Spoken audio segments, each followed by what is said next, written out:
we're in Minnesota looking at Danielle Hunter watch and potentially traded in the next couple of days. Talk to us a little bit further about that edge rushing class that's coming in right now. Yeah, as far as the beard thing, yes, it is. It is a requirement, and the hat thing. And I'm from north of the wall, like up in Brainerd. So I mean, like, we got to rep the beard and the hat.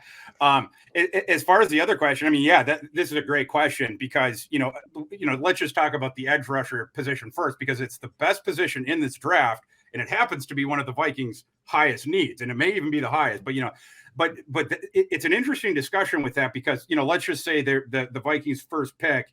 Where they're sitting there at the middle of the first round, there's going to be all these guys that have probably multiple ones that would be better at that position value in that slot than you would get in a typical year. So between, Jermaine Johnson, Trayvon Walker, if he falls, it's looking like he won't fall, but one of these guys is going to fall lower than people think because there's so many edge rushers. Karlaftis. It doesn't look like David Ojabo. I mean, there's been some news, breaking news out there about David Ojabo, crumbled during a non-contact drill today. So we're going to have to see what is going on there. If he tore an Achilles, he tore an ACL, he is not going to be in this discussion anymore. It's going to be, later in the first round. But if that's a scare and it wasn't a real thing, he would be in consideration here as well.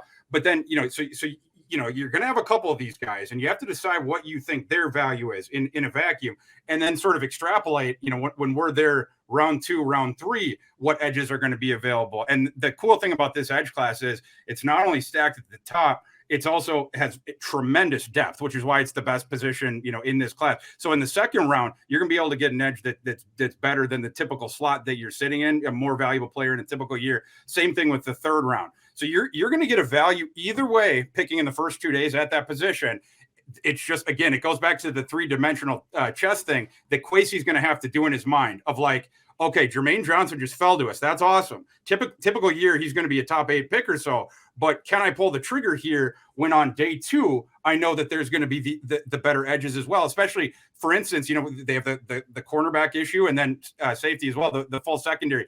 Cornerback's not as stacked of a position in this class, especially there in the first round. So, like, you can do the 3-dimensional chess thing of do we reach, public perception, reach just a bit for a cornerback, in the first round, for instance, because we know that the talent there is going to drop off a shelf even more. For instance, like after a Trent McDuffie, or someone like that in the cornerback class, and then it's going to drop off. So when we pick in the second round, it's going to be the opposite sort of thing. You just have to sort of gauge that when you're making these decisions, but one is going to flower off to the other one. None of these decisions are made in a vacuum. So there's going to be a lot of that thinking going on.